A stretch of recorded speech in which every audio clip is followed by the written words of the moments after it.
Hey guys, this is Steve from Trim That Weed, and today we're going to talk about how to get rid of mushrooms in your yard. In this video, I'll give you some of the best scientifically proven methods of removing mushrooms without having to dig them up. So continue watching to find out more. First, improve airflow throughout the yard.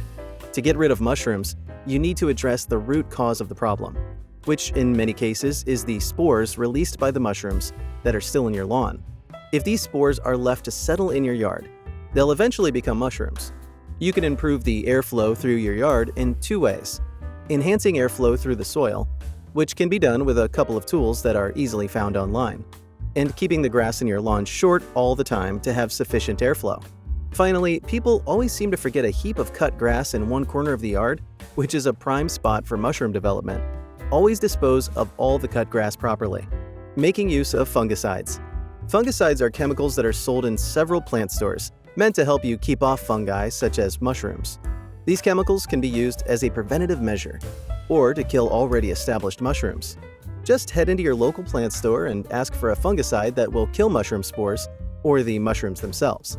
However, most of them kill both the spores and the mushrooms. Establish good drainage. Mushrooms thrive in damp areas since they use water to get all the nutrients that they want easily. So by ensuring that there's no stagnant water anywhere in your yard, you'll significantly reduce the chances of mushrooms growing. And if you have some already growing, they will most likely die.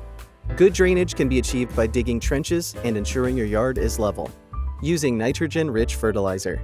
Nitrogen is known to fasten the decomposition process of organic materials, such as leaves, which are mushrooms' primary nutrition source.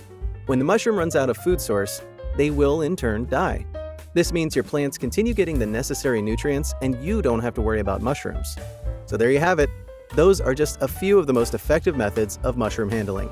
I hope this video was helpful. Thank you for watching.